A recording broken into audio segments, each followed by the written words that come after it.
Hello everyone, welcome back to this session. So in this session, I'm going to continue NCERT explanation for the chapter Principle of Inheritance and Variation. Yes, तो last session में हम लोगों ने discuss किया था Mendel's laws, pleiotropy, polygenic inheritance, chromosomal theory, etcetera etcetera. इस session में हम लोग डिस्कस करने जा रहे हैं sex determination, mutation and genetic disorder and we will finish this chapter. अगर मैं सेक्स डिटर्मिनेशन की बात करूं तो सबसे पहले 1891 में आए थे हैंकिंग, जिन्होंने बोला था कि भाई न्यूक्लियर स्ट्रक्चर में कुछ एक्स बॉडीज तरह के कुछ स्ट्रक्चर्स हैं जो कि स्पर्मेटोजेनेसिस में पार्टिसिपेट कर रहे हैं, गेमिटोजेनेसिस में बेसिकली पार्टिसिपेट कर रहे हैं, पर इन्होंने उसका सिग्निफिकेंस नहीं बताया। बट इनके बाद और साइंटिस्ट आए, उन्होंने अपने इन्वेस्टिगेशंस किए और बोला कि भाई जो हैंकिंग ने एक्स बॉडीज का नाम दिया था वो और कुछ नहीं, वो क्रोमोसोम्स हैं। इवन क्रोमोसोमल थ्योरी में अगर आप देखोगे तो वहां पे बताया गया है कि जो मेंडल्स ने फैक्टर्स मेंशन किए थे जिनको आगे जाके जीन्स बोला गया, जो कि इंफॉर्मेशन कोड करते हैं, वो प्रेजेंट होते हैं क्रोमोसोम्स पे। राइट, तो जैसे जैसे सेल डिवीजन में क्रोमोसोम्स का मूवमेंट होता है, सेपरेशन होता है, सेल फॉर्मेशन होता है, और वो जिस तरह से जाते हैं वहीं वहीं ऑब्वियसली जीन्स भी जाएंगे because they are located on the chromosomal bodies. Right, तो सेम चीज ये हम यहाँ पे पढ़ेंगे सेक्स डिटर्मिनेशन में। तो देखिए, सेक्स डिटर्मिनेशन की अगर मैं बात करूं, स्पेशली डिप्लॉयड ऑर्गेनिज्म की, तो भाई डिप्लॉयड ऑर्गेनिज्म हमें पता है, जो डिप्लॉयड ऑर्गेनिजम्स हैं उनके पास वो सेट ऑफ क्रोमोसोम्स होते हैं, ठीक है, जिनको हम 2n से रिप्रेजेंट करते हैं। और अगर मैं ह्यूमंस की बात करूं तो ह्यूमंस के पास किस तरह से क्रोमोसोम्स होंगे भाई? ह्यूमंस के पास 46 क्रोमोसोम्स होते हैं, ठीक है, जिसमें से जो है अरेंजमेंट जो है वो कुछ इस तरह से होगा, ऑटोसोम्स प्लस सेक्स क्रोमोसोम, ठीक है। मतलब बाकी तो नॉर्मल क्रोमोसोम्स होते हैं, और जो एक पेयर होते हैं वो होता है सेक्स क्रोमोसोम्स का। मतलब 22 पेयर्स प्लस वन पेयर जो है वो होता है सेक्स क्रोमोसोम का। और इस वन पेयर में भी अगर मेल है तो उसके पास एक्स वाई होगा, फीमेल है तो उसके पास एक्स एक्स होगा। सो this is the insight of human chromosomes. All right, मतलब टोटल 23 पेयर होते हैं, जिसमें से जो 22 पेयर है वो नॉन सेक्स वाले क्रोमोसोम्स होते हैं, ऑटोसोम्स। मतलब जो बाकी चीजों के लिए रिस्पॉन्सिबल होते हैं, उनके पास जो जीन्स होते हैं। पर जो एक पेयर ऐसा होता है जिसके पास सेक्स क्रोमोसोम्स होते हैं, मतलब वो जो सेक्स क्रोमोसोम्स होते हैं वो गैमीट फॉर्मेशन में सेक्स सेल्स बनाने में हेल्प करते हैं, और वही सेक्स सेल्स जाके स्पर्म और एग बनते हैं, और वही आगे जाके फर्टिलाइजेशन में, सेक्सुअल रिप्रोडक्शन में पार्टिसिपेट करते हैं। राइट, तो अभी हम यहाँ पे ह्यूमंस के बारे में पढ़ रहे हैं, तो आप देख सकते हो कि जो ह्यूमंस में जो फीमेल है उनके पास सेम तरह के क्रोमोसोम्स होते हैं, मतलब होमोगेमीट्स होते हैं, दैट इज एक्स एक्स। और जो मेल्स हैं उनके पास अलग तरह के क्रोमोसोम्स होते हैं जिसको हम बोलते हैं हेटेरोगेमीट्स। ऑलराइट, सेम चीज सेम केस ड्रोसोफिला यानी कि फ्रूट फ्लाइज के पास होते हैं। इनके जो मेल्स होते हैं उनके पास भी एक्स वाई होता है, और जो फीमेल्स होती हैं उनके पास सेम तरह के क्रोमोसोम्स होते हैं, दैट इज एक्स एक्स। अब भाई इससे हमें क्या पता चलता है? जो ह्यूमंस और ड्रोसोफिला में जो मेल्स हैं वो क्या है, हेटेरोगेमीट्स है, तो हमें यहाँ पे मेल हेटेरोगेमिटी देखने को मिलेगी, ठीक है। अब अगर हम बर्ड्स की बात करें, जैसे यहाँ पे दिया हुआ है, तो जो बर्ड्स है वहां पे फीमेल्स के पास अलग तरह के क्रोमोसोम्स होते हैं, पर जो मेल है उसके पास क्या होते हैं, सेम तरह के गैमीट्स होते हैं। तो यहाँ पे आपको उल्टा देखने को मिलेगा। अगर आप इस ग्रासोपर को देखोगे भाई, तो ग्रासोपर की संख्या सेम है, ग्रासोपर की जो फीमेल है उसके पास एक्स एक्स है, पर जो मेल है उसके पास केवल एक ही क्रोमोसोम है, इसी दैट इज एक्स। सो इसका जब हम अरेंजमेंट लिखते हैं तो हम लिखते हैं इसको एक्स ओ।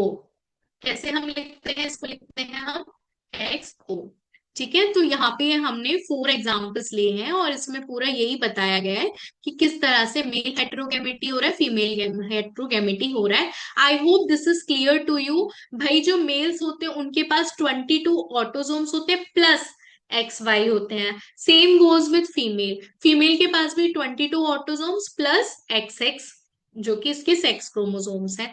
सेम चीज यहाँ पे हो रहा है ग्रासोपर वगैरह में। ठीक है, तो भाई यहाँ पे अभी जरा ह्यूमंस के बारे में सेक्स डिटर्मिनेशन थोड़ा अच्छे से पढ़ते हैं।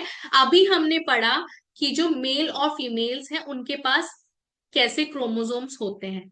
ठीक है, अब हम पढ़ेंगे कि कब जो है बेबी बॉय पैदा होते हैं और कब बेबी गर्ल पैदा होती है। भाई हमें पता है मेल्स के पास क्या होते हैं, एक्स वाई क्रोमोसोम्स होते हैं, और जो फीमेल है उसके पास क्या होता है, एक्स एक्स क्रोमोसोम्स होते हैं। राइट, मतलब 22 plus X Y, 22 plus X X, यही तो हुआ अरेंजमेंट। सीधी सी बात है। अब अगर मेल एक्स देता है और फीमेल भी एक्स देती है, भाई फीमेल तो हर केस में एक्स ही देने वाली है। ठीक है, तो क्या होगा, दोनों ही एक्स एक्स दे रहे हैं, तो क्या होगा बेटा, जो बच्चा है जो बेबी है, शी विल बी फीमेल। ठीक है, जो बेबी होगा वो क्या होगा, फीमेल होगा। पर अगर मेल ने वाई दे दिया क्रोमोसोम अपने गैमीट में, और फीमेल तो ऑब्वियसली एक्स ही देगी, तो क्या होगा भाई, एक्स वाई, मतलब बेबी बॉय पैदा होगा। इस चीज को आप समझ रहे हो। भाई दोनों ही केसेस में फीमेल तो एक्स एक्स ही देने वाली है, राइट, क्योंकि उसके पास है ही वही।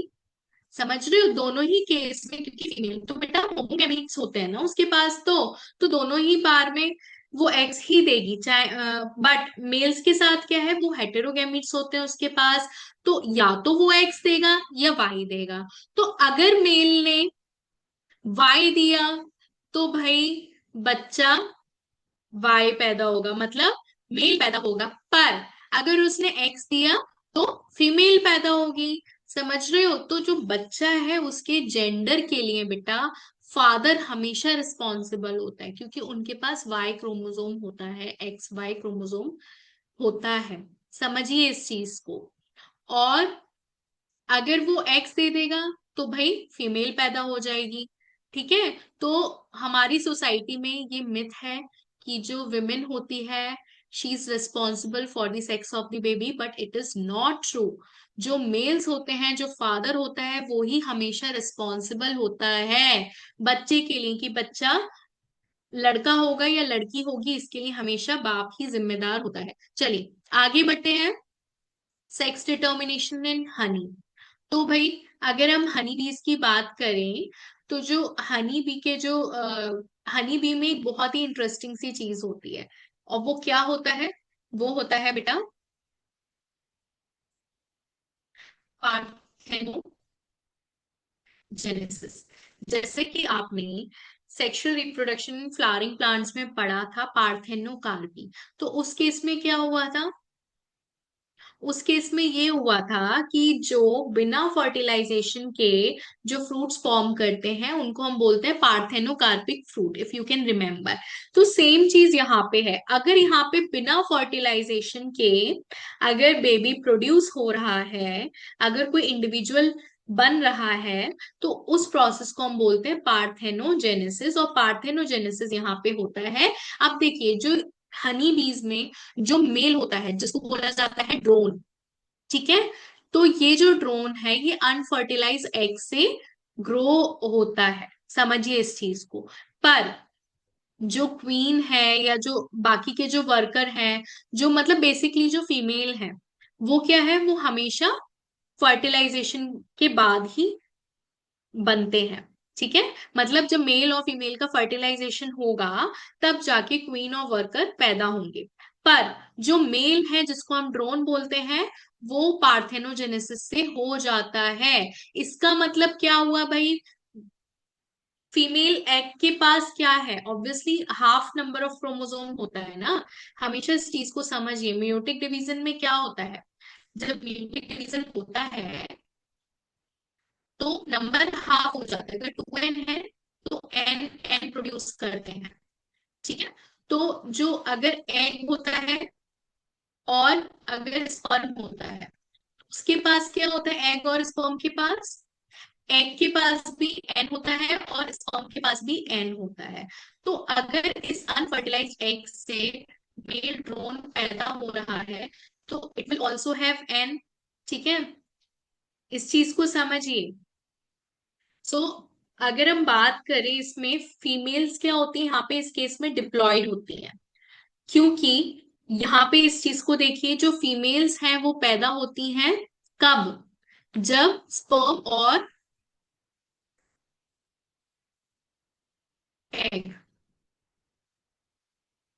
फ्यूज करेंगे तो क्या बनाएंगे, क्वीन या फिर वर्कर बनाएंगे। सो ऑब्वियसली ये क्या हो गया, वन हो गया। ये तो किस केस में हुआ, क्वीन और वर्कर बनने के केस में हुआ। ठीक है, पर अगर जो मेल ड्रोन है वो कब बनता है, एग, और ये क्या बनाएगा, मेल बनाएगा, तो obviously it will be N, क्योंकि यहाँ पे क्या हो रहा है, पार्थेनोजेनेसिस हो रहा है। सो इस चीज को आप समझिए। यहाँ पे क्या आपने देखा, जो मेल होगा वो हमेशा क्या होगा, हैप्लॉइड होगा, पर जो फीमेल होगी या वर्कर होगा वो हमेशा डिप्लॉयड होगा। तो इस एनसीईआरटी में आपको यही समझाया जा रहा है कि जो फीमेल होती है वो डिप्लॉयड होती है, मतलब 32 इसके पास क्रोमोसोम्स होते हैं, पर जो मेल होता है उसके पास 16 होते हैं, क्योंकि वो बेटा अनफर्टिलाइज एग से यूं ही बन जाता है, पर जो फीमेल है वो फ्यूजन के थ्रू बनती है। तो जब मेल का क्रोमोसोम मिलेगा और फीमेल का मिलेगा, एग का मिलेगा, तो वो डबल हो जाएगा, इसलिए 16 × 2 कितना होता है, 32 होता है। और जब इस तरह से ये यहाँ पे दिया हुआ है, ओके, तो इस तरह के सेक्स डिटर्मिनेशन को हम बोलते हैं हैप्लोडिप्लॉइड, क्योंकि यहाँ पे मेल क्या है बेटा, हैप्लॉइड है, और जो फीमेल है वो क्या है, डिप्लॉइड है। सो ये चीज आपको समझ में आई। अच्छा, यहाँ पे एक बहुत अच्छा सा स्टेटमेंट दिया हुआ था कि जो हनी बी है इनके पास एक स्पेशल कैरेक्टरिस्टिक फीचर होता है, और वो क्या कैरेक्टरिस्टिक फीचर होता है कि देखिए, जो males produce sperm by mitosis, हाँ यहाँ पे मियोटिक डिवीजन नहीं होता है। ठीक है, तो जो फीमेल होती है बेटा वो तो डिप्लॉयड होती है। ठीक है, अब ये डिप्लॉयड है तो यहाँ मियोसिस हो रहा है, पर जो मेल है वो ऑलरेडी हैप्लॉइड होता है, तो भाई इससे भी हाफ क्या ही होगा। तो इसीलिए जब इसके गैमीट्स बनते हैं तो माइटोटिक डिवीजन होता है, मतलब जो नंबर है क्रोमोसोम का वो इक्वली डिवाइड होता है इनके गैमीट्स में, बट जो फीमेल है उसमें रिड्यूस होगा, तो इसलिए यहाँ पे मियोसिस होता है। अच्छा, इसी वजह से ये बहुत ही स्पेशल स्टेटमेंट दिया है कि males do not have father and can not have son, but have grandfather and have grandson.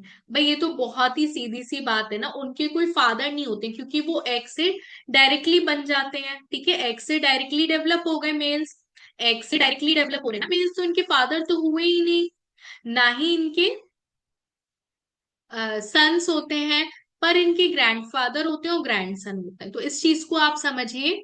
I hope this one is clear to you. Haplodiploid combination होता है, इसलिए ये सिचुएशन होती है इनकी। So this is very important as well as interesting concept in honey बीज।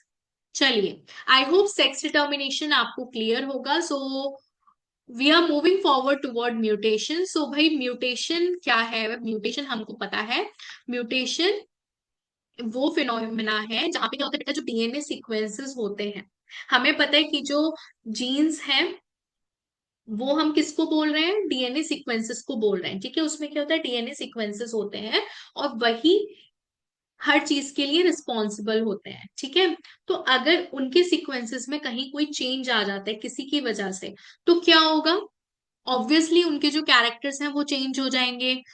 अगर dominant, अगर बहुत बड़ा चेंज आया, डोमिनेंट जीन्स पे चेंज आया, तो उनका फिनोटाइप भी चेंज हो जाएगा, जीनोटाइप तो हो ही रहा है चेंज। ठीक है, तो इस चीज को हम बोलते हैं म्यूटेशन। जब भी कोई ऑल्ट्रेशन आ जाता है डीएनए सीक्वेंसेस में, उसको हम बोलते हैं म्यूटेशन। अब वो ऑल्ट्रेशन किसी भी फॉर्म में आ सकते हैं, या तो डिलीट हो सकते हैं, ठीक है, या तो कहीं डिलीशन हो सकता है, या कहीं इंसर्शन हो सकता है, या कहीं डुप्लीकेशन हो सकता है किसी भी डीएनए के सेगमेंट में, ठीक है। सो बेसिकली अगर किसी क्रोमोसोम्स में कोई किसी तरह का ऑल्ट्रेशन आता है, या किसी भी तरह की एबनॉर्मेलिटी आती है, तो उसको हम बोलेंगे क्या? क्रोमोसोमल एब्रेशन, ठीक है। चलिए, अगर किसी एक पॉइंट पे म्यूटेशन होगा तो हम उसको क्या बोलेंगे? एक पॉइंट मतलब किसी एक सिंगल बेस पेयर में किसी भी तरह का म्यूटेशन हुआ तो हम उसको क्या बोलेंगे? Point mutation. देखिए, इस चीज को समझिए, जो डीएनए होता है वो नाइट्रोजनस बेसिस से मिलके बना होता है। एटीजीसी एटीजीसी इस तरह के सीक्वेंसेस होते हैं, वो हम आगे जाके नेक्स्ट चैप्टर में बहुत डिटेल में पढ़ने वाले हैं, डीएनए का स्ट्रक्चर। तो कहने का मतलब ये है, अगर किसी एक सिंगल बेस बेस पेयर में चेंज आता है उसको हम बोलते हैं पॉइंट म्यूटेशन। और इसका बहुत ही अच्छा एग्जाम्पल उन्होंने दिया है सिकल सेल एनीमिया, जो हम अभी डिस्कस करने जा रहे हैं। पर अगर कहीं डिलीट हो जाता है या कुछ इंसर्ट आ जाता है तो क्या होता है भाई? पूरा ही फ्रेम शिफ्ट हो जाएगा। अगर सपोज कोई इस तरह से टी जी जी सी टी टी इस तरह का कुछ है और ये पूरा ये डिलीट, ठीक है, ये डिलीट हो, तो भाई क्या होगा? Normal A T G G T T हो गया ना, तो फ्रेम शिफ्ट म्यूटेशन बोलेंगे इस तरह को। मतलब एक पोर्शन ही आप वहां से डिलीट हो गया, या कुछ कुछ इंसर्ट हो रहा है तो क्या होगा? तो भी शिफ्ट हो जाएगा थोड़ा सा, सेगमेंट की लेंथ में भी चेंज आएगा ना, तो इस तरह की सिचुएशन में हम म्यूटेशन को बोलेंगे फ्रेम शिफ्ट। ऑलराइट, तो दिस इज अबाउट म्यूटेशन। अब कॉज क्या होता है भाई म्यूटेशन का? म्यूटेशन देखिए, केमिकली भी इंड्यूस कराया जा सकता है या फिजिकल फैक्टर्स के थ्रू भी इंड्यूस कराया जा सकता है। और जो भी फैक्टर्स म्यूटेशन करते हैं उनको बोला जाता है म्यूटाजन, ठीक है। जैसे कि यूवी रेडिएशन से हो जाता है म्यूटेशन, ठीक है। कुछ कुछ केमिकल से हो जाता है, साइनाइड से हो जाता है। So there are several mutagens which causes mutation and can affect our health। चलिए, तो आगे हम पढ़ेंगे जेनेटिक डिसऑर्डर के बारे में।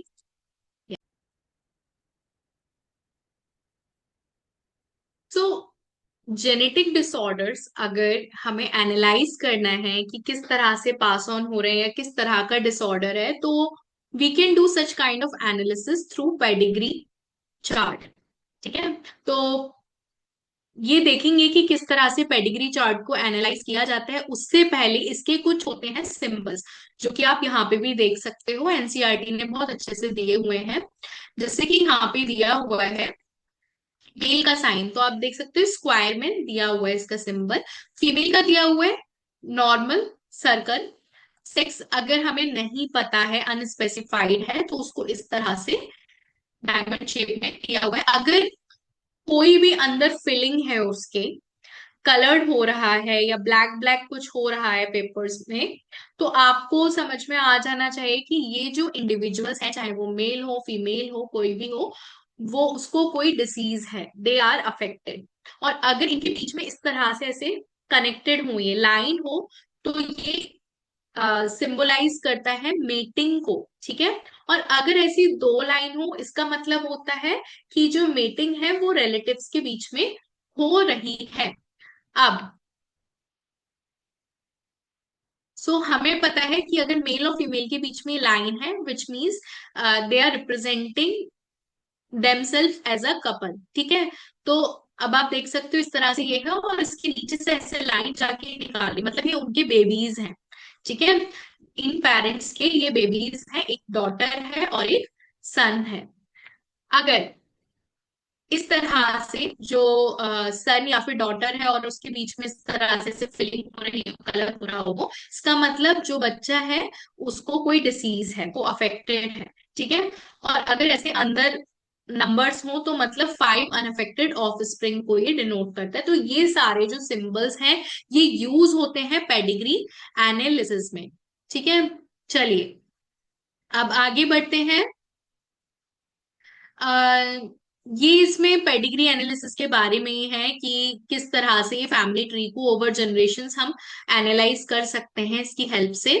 और आगे बढ़ते हैं डिसऑर्डर्स की तरफ। तो देखिए जो डिसऑर्डर्स हैं जेनेटिक, इनको दो कैटेगरीज में क्लासिफाई किया गया है। एक तो होता है क्या, मेंडेलियन, दूसरा क्या होता है, क्रोमोसोमल।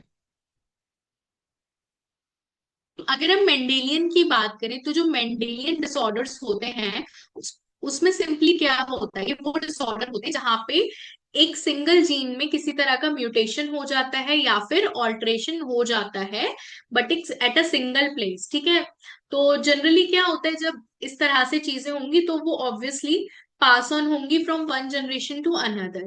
ठीक है, तो ये जो पैटर्न है इनहेरिटेंस का, ये हम इनको हम बोलते हैं मेंडेलियन डिसऑर्डर, और इनको जो है हम एनालाइज भी कर सकते हैं इजीली थ्रू पेडिग्री एनालिसिस। जैसे कि बहुत ही ज्यादा कॉमन एग्जांपल है मेंडेलियन डिसऑर्डर्स के, जैसे कि haemophilia, cystic fibrosis, sickle cell anaemia, colour blindness, phenylketonuria, thalassaemia, ये सारे ही एग्जाम्पल हैं इसके मेंडेलियन डिसऑर्डर के। तो जो मेंडेलियन डिसऑर्डर में एक और चीज याद करने वाली है कि भाई ये डोमिनेंट भी हो सकते हैं या फिर रेसेसिव भी हो सकते हैं। ठीक है, अगर डोमिनेंट है तो ऑब्वियसली सारे जनरेशन्स में दिखेगा, अगर रेसेसिव है तो एक में दिख सकता है, एक में गायब भी हो सकता है। चलिए आगे बढ़ते हैं। अगर हम बात करें तो कुछ क्या होते हैं, एक्स लिंक होते हैं, कुछ ऑटोजोमल होते हैं, तो ये भी एक चीज है यहाँ पे मेंडेलियन के साथ। अब अगर हम क्रोमोसोमल डिसऑर्डर्स की बात करें तो बेटा क्रोमोसोमल डिसऑर्डर में क्या होगा, अब इसके क्रोमोसोम्स के सेट में कुछ गड़बड़ी होगी, या तो एक्स्ट्रा होगा या गायब होगा, कुछ इस तरह की चीजें होंगी। आगे पढ़ते हैं इनके बारे में, जैसे कि टर्नर सिंड्रोम्स वगैरह हम पढ़ते हैं, डाउन सिंड्रोम वगैरह आगे देखते हैं। तो सबसे पहले आप मेंडेलियन डिसऑर्डर से फ्री हो जाइए, फिर उसके बाद हम क्रोमोसोमल डिसऑर्डर पे लेके चलेंगे। तो अब एनसीईआरटी ने भाई दो एग्जाम्पल दिए पेडिग्री एनालिसिस के। जो पहला है उसमें आपको दिखेगा कि ये क्या है, देखिए ये यहाँ पे आपको मदर में दिखेगा, ठीक है, फिर बच्चों में दिख रहा है, यहाँ पे उसके सन में दिख रहा है, यहाँ पे उसकी डॉटर में भी दिख रहा है। ठीक है, फिर जाके उसके बाद उसकी ग्रैंड डॉटर में भी आपको दिख रहा है, एक ही ग्रैंड डॉटर में दिख रहा है, दूसरे में नहीं दिख रहा है। तो भाई ये ऑब्वियसली ये सेक्स लिंक तो होगा नहीं, so it must B autosomal. और देखिए रेसेसिव है या डोमिनेंट है ये कैसे पता चलेगा, फर्स्ट जनरेशन में है, सेकंड में भी है, थर्ड में भी है, so it is autosomal dominant. ठीक है, और ऐसा किस में होता है, मायोटोनिक डिस्ट्रोफी नाम के डिसऑर्डर में इस तरह की कंडीशन पाई जाती है। अब नेक्स्ट देखते हैं, नेक्स्ट चार्ट देखिए।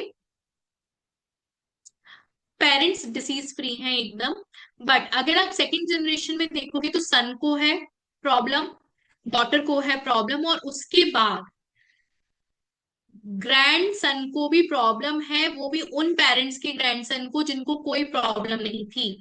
तो फर्स्ट सेकंड जनरेशन में दिख रहा है, वो भी सब में नहीं दिख रहा है, और थर्ड में दिख रहा है। ठीक है, तो ये रेसेसिव हो गया, ये तो हमें पता चल गया।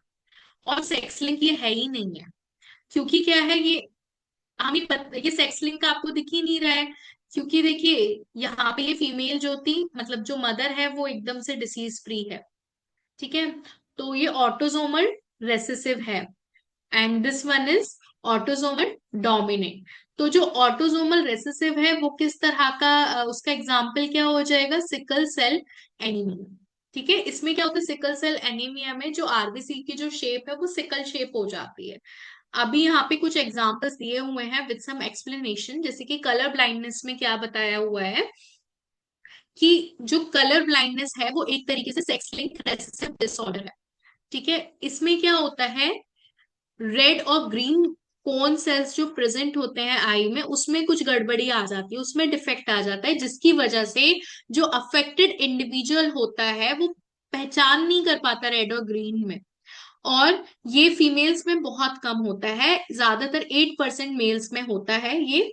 और अगर हम बात करें आगे जाके हीमोफीलिया की, तो हीमोफीलिया में क्या है, हीमोफीलिया एक तरीके का सेक्स लिंक रेसेसिव डिसीज है। ठीक है, तो जब सेक्स लिंक रेसेसिव डिसीज है और ये अनअफेक्टेड कैरियर फीमेल से मेल प्रोजेनीज में जाता है, समझ रहे हो? मतलब फीमेल क्या है, कैरियर होगी, इसकी अफेक्टेड नहीं होगी, it it must be carrier, और ये मेल्स को करेगी। अब हीमोफीलिया में भाई क्या प्रॉब्लम होती है, इसमें जो एक प्रोटीन होता है वो अफेक्ट हो जाता है, ठीक है, जिसकी वजह से क्या होता है, क्लॉटिंग में प्रॉब्लम आ जाती है। मतलब अगर किसी को कट लगा है तो ब्लीडिंग होती ही रहेगी। सो इस केस में क्या होता है बेटा, नॉन स्टॉप ब्लीडिंग होती है, और जो पॉसिबिलिटी है एक फीमेल की हीमोफिलिक बनने की वो बहुत ही रेयर है। बिकॉज जो मदर है वो क्या है, मतलब मदर को एटलीस्ट कैरियर होना पड़ेगा, and the father should be hemophilic, तो तभी जाके इस तरह की सिचुएशन आएगी फीमेल्स के संग, इसीलिए रेयर होता है। और अगर हम बात करें तो हीमोफीलिया जो है बेटा वो क्वीन विक्टोरिया की फैमिली में आपको देखने को मिलेगा। ठीक है, तो जो क्वीन विक्टोरिया थी वो ऐसा माना जाता है कि वो कैरियर थी इस डिसीज की। अब बात करते हैं सिकल सेल एनीमिया की, जिसके बारे में हम इतना बात कर रहे हैं, और इसका हमने पेडिग्री चार्ट भी देखा था। आप देख सकते हो ना, ये क्या है, ऑटोसोमल रेसेसिव, ठीक है। तो ऑटोसोमल रेसेसिव डिसीज है ये, और इसमें क्या होता है बेटा, इसमें जो डिफेक्ट आता है वो कहाँ आता है, वो आता है उन जीन्स पे जो हीमोग्लोबिन चेन के लिए रिस्पॉन्सिबल होते हैं। ठीक है, जो हीमोग्लोबिन चेन एचबीएस बनाते हैं, तो वहां पे गड़बड़ी आ जाती है। ठीक है, चलिए। सो सिकल सेल एनीमिया का आप एग्जाम्पल भी देख सकते हो, जैसे कि मैंने अभी बताया भी था कि जो नॉर्मल बाइकॉन्केव शेप के होते हैं आरबीसीज, वो सिकल सेल में चेंज हो जाते हैं, है ना। और ऐसा चेंज क्यों आता है, जब ग्लूटेमिक नाम का जो प्रोटीन होता है वो वेलिन में कन्वर्ट हो जाता है। ठीक है, ये देखिए 6 पोजीशन पे ये प्रेजेंट होता है, और जब ये वेलिन में कन्वर्ट हो जाता है तो क्या होता है, इस चेंज की वजह से जो शेप होता है रेड ब्लड सेल्स का वो सिकल में कन्वर्ट हो जाता है, which results low affinity for oxygen. ठीक है, अब भाई आरबीसी का तो काम ही यही है, वो आरबीसी बने ही इसलिए कि वो ऑक्सीजन कैरी कर सके। अब जब वो वही काम नहीं करेंगे तो है बॉडी में गड़बड़ होनी चालू हो जाएगी। ठीक है, तो ये बात होती है किसके संग, सिकल सेल एनीमिया में ये होता है। ठीक है, जो 6 कोडोन होता है बीटा ग्लोबिन चेन का वो कन्वर्ट हो जाता है जीएजी से जीयू जी में, जिसकी वजह से क्या होता है, ऑक्सीजन प्रॉपरली नहीं हो पाता है, और शेप चेंज होने की वजह से। अब नेक्स्ट डिसऑर्डर देखिए, फिनाइल कीटोन्यूरिया। अब ये क्या है भाई, ये एक इनबॉर्न एरर ऑफ मेटाबॉलिज्म है। मतलब ये क्या है, एक ऑटोसोमल रिसेसिव ट्रेट है, और इसमें क्या होता है, जिस पर्सन को ये चीज होती है उसमें एंजाइम नहीं होता है जो कि फिनाइल एलेनिन को टायरोसिन में कन्वर्ट करता है, जिसकी वजह से बेटा ये जो फिनाइल एलेनिन है ये बॉडी में इकट्ठा होता रहता है और मेंटल रिटार्डेशन कर देता है। These are also excreted through urine because of poor absorption by kidney, और फिर ये एक्सक्रीट आउट भी हो जाता है। ठीक है, फिनाइल पायरुविक एसिड। चलिए, अब आगे बढ़ते हैं, थैलेसीमिया ये भी ऑटोसोमल लिंक रेसेसिव डिसऑर्डर है। ठीक है, तो फिनाइल कीटोन्यूरिया हो गया, थैलेसीमिया हो गया, ये सब क्या है, ऑटोसोमल रेसेसिव डिसऑर्डर है, और ये आपका सेक्स लिंक भी। ठीक है, ये सब क्या है, रेसेसिव डिसऑर्डर है। और कलर ब्लाइंडनेस और ये आपका हीमोफीलिया, ये सब क्या है, सेक्स लिंक रेसेसिव डिसऑर्डर है। तो सेक्स लिंक रेसेसिव डिसऑर्डर,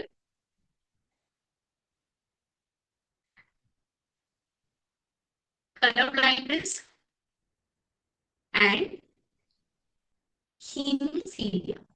ठीक है, अब ऑटोसोम लिंक में हमने क्या पढ़ा, सिकल सेल, फिनाइलकीटोन्यूरिया एंड थैलेसीमिया। अब थैलेसीमिया में भाई क्या होता है, थैलेसीमिया में जो डिलीशन और म्यूटेशन हो जाता है alpha and beta globin chain में, जिसकी वजह से क्या होता है, जो हीमोग्लोबिन होता है वो प्रॉपरली नहीं बन पाता है। अब जब भाई हीमोग्लोबिन प्रॉपरली नहीं होगा तो क्या होगा, बॉडी में आयरन की भी कमी होने लगेगी, तो इस सिचुएशन में क्या होता है, एनीमिया होने लगता है। ठीक है। अब दो तरह के थैलेसीमिया की प्रॉब्लम होती है, अल्फा एंड बीटा। तो जो अल्फा थैलेसीमिया होता है ये अल्फा ग्लोबिन चेन प्रोड्यूस करता है और उसको अफेक्ट कर देता है, ठीक है। और जो बीटा थैलेसीमिया होता है, जो हीमोग्लोबिन की जो बीटा ग्लोबिन चेन होती है उसको अफेक्ट कर देता है, ठीक है। तो बेसिकली जो HbA1 और HbA2 जो जीन्स होते हैं क्रोमोसोम 16 पे, उसमें म्यूटेशन हो जाता है, ठीक है। बट जो बीटा थैलेसीमिया होता है, ये तो अल्फा की बात हो गई, अल्फा में क्रोमोसोम 16 पे होता है, और जो बीटा थैलेसीमिया उसमें क्रोमोसोम 11 पे जो जीन होता है उस पे अफेक्ट हो जाता है, ठीक है। चलिए, सो यस, अगर हम बात करें क्रोमोसोमल डिसऑर्डर की, अच्छा यहाँ पे एक लाइन, इसको मत छोड़िए। Thalassemia differ from sickle cell anemia in that the form, क्योंकि देखिए थैलेसीमिया में क्या है, ये एक क्वांटिटेटिव प्रॉब्लम है, ठीक है। पर जो सिकल सेल एनीमिया है उसमें क्या है, वो क्वालिटेटिव प्रॉब्लम है, ठीक है। तो यहाँ पे ये चीज अलग है, इसीलिए एनसीईआरटी ने लिखा है thalassemia differ from sickle cell anemia in that the former is a quantitative problem of synthesizing too few global molecule, ठीक है। पर जो लेटर है, मतलब जो सिकल सेल एनीमिया में है, उसमें क्या है, क्वालिटेटिव प्रॉब्लम होता है, मतलब उसमें इनकरेक्टली, मतलब उसकी जो क्वालिटी होती है वो अच्छी नहीं होती है, जो बीटा ग्लोबिन चेन्स होती हैं उनकी। चलिए अब आगे बढ़ते हैं क्रोमोसोमल डिसऑर्डर की तरफ। तो भाई इसमें या तो एब्सेंस होगा या फिर क्या होगा, प्रेजेंस होगा, ठीक है। तो अगर हम एब्सेंस की बात करें तो एन्यूप्लॉइडी बोलते हैं उसको, जब लॉस या गेन या फिर लॉस होता है क्रोमोसोम का, तो हम उसको बोलते हैं, उस सिचुएशन को बोलते हैं एनोप्लॉइडी। अब जब जहां पे एक पूरा set of chromosome he increase हो जाए, ठीक है, या मतलब किसी भी तरह का इंक्रीज हो जाए सेट ऑफ क्रोमोसोम में, उस सिचुएशन को हम बोलेंगे पॉलीप्लॉइडी। और ये जो पॉलीप्लॉइडी की जो कंडीशन है वो हमें प्लांट्स में देखने को मिलती है, ठीक है। वो कहाँ देखने को मिलती है, हमें प्लांट्स में देखने को मिलती है। चलिए अब आगे बात करते हैं हम एनोप्लॉइडी के एग्जाम्पल की। यस, सो डाउन सिंड्रोम का यहाँ पे एग्जाम्पल दिया हुआ है। तो अगर कोई एक्स्ट्रा कॉपी आ जाती है तो उसको हम क्या बोलते हैं, उसको हम बोलते हैं ट्राइसोमी, ठीक है। तो डाउन सिंड्रोम में यही होता है, जो 21 नंबर का जो क्रोमोसोम होता है उसकी एक एक्स्ट्रा कॉपी आ जाती है। और जब ऐसा होता है तो क्या होता है बेटा, तो जो अफेक्टेड इंडिविजुअल होता है उसके संग बड़ी दिक्कतें होती हैं, जैसे कि उसका जो हेड का जो पीछे का जो हिस्सा है सिर का, वो एकदम फ्लैट होगा, ब्रॉड फ्लैट फेस होगा, ठीक है। और आपको उसके हाथों पे भी ना ऐसे क्रीजेस देखने को मिल जाएंगी, फिंगर्स पे लूप्स देखने को मिल जाएंगे। उसकी जो टंग है उसमें वो ना रिंकल्ड हो जाएगी, ठीक है। और जो हार्ट है उसमें भी कोई ना कोई प्रॉब्लम होगी ही। सो एक क्रोमोसोम के एक्स्ट्रा होने की वजह से आप देखिए कितनी ज्यादा प्रॉब्लम हो गई। चलिए, और ये जो प्रॉब्लम थी इसकी डिस्कवरी, इस डिसऑर्डर की डिस्कवरी की थी लैंगडन डाउन ने 1866 में। अगर हम बात करें लाइन फेल्टर सिंड्रोम की, तो लाइन फेल्टर सिंड्रोम में क्या होता है, इसमें भी एक एडिशनल कॉपी आ जाती है। जो सेक्स क्रोमोसोम्स होते हैं मेल के, उनमें एक एक्स्ट्रा एक्स आ जाता है, जिसकी वजह से भाई क्या होगा, हमें पता है एक्स एक्स क्या है, फीमेल रिप्रोडक्टिव पार्ट्स को जनरेट करता है एक्स एक्स क्रोमोसोम जो होता है। तो अब भाई यहाँ पे क्या है, एक्स वाई के संग एक एक्स्ट्रा एक्स आ गया, तो ऑब्वियसली फीमेल की कुछ कैरेक्टर्स आगे कैरी फॉरवर्ड हो जाएंगी। सो यहाँ पे यही होता है, कुछ ना फेमिनाइन डेवलपमेंट होने लगता है, जैसे कि ब्रेस्ट का डेवलपमेंट हो जाएगा। तो जो कंडीशन है गायनेकोमास्टिया, इसकी प्रॉब्लम हो जाती है। और इस तरह के जो इंडिविजुअल्स होते हैं वो जनरली क्या करते हैं बेटा, वो फर्टाइल नहीं होते हैं, है ना। मतलब उनको फर्टिलाइजेशन करने में बहुत प्रॉब्लम आती है, वो स्टेराइल होते हैं। तो भाई दूसरे सिंड्रोम की बात करते हैं जिसका नाम है क्या, टर्नर सिंड्रोम। इसमें क्या होता है, एक क्रोमोसोम एब्सेंट होता है, मतलब एक्सोटाइप का होता है, मतलब 46 क्रोमोसोम्स होते हैं तो इसके पास 45 होते हैं, ठीक है। 45 विद एक्स, ठीक है। तो ये जो होते हैं इस तरह की जो फीमेल्स होती हैं बेटा, वो भी इनफर्टाइल ही होती हैं, स्टेराइल होती हैं, मतलब उनका भी जो प्रॉपर डेवलपमेंट है रिप्रोडक्टिव पार्ट्स का वो नहीं हो पाता है, उनकी जो ओवरीज हैं वो भी प्रॉपरली डेवलप नहीं हो पाते हैं, और बाकी के जो सेक्सुअल कैरेक्टर्स हैं उनमें भी प्रॉब्लम आ जाती है। ठीक है, जैसे कि आपको इस पिक्चर में भी दिख रहा होगा, ये जो फीमेल है इसके जो कैरेक्टरिस्टिक्स हैं वो एकदम अलग दिखेंगे आपको, उतनी प्रॉपरली वेल डेवलप इसकी बॉडी नहीं होगी। और अगर हम आगे बढ़े तो हमारा चैप्टर ये हो जाता है यहीं पे खत्म। और ऐसे हुए हमारे सारे डिसऑर्डर्स कंप्लीट। आई होप आपको चीजें समझ में आई होंगी। This was a short NCERT explanation. अगर किसी का कोई डाउट है आप कमेंट बॉक्स में लिख सकते हैं। We will definitely meet in the next session with detailed notes of this chapter. So yes, till then, bye bye and take care.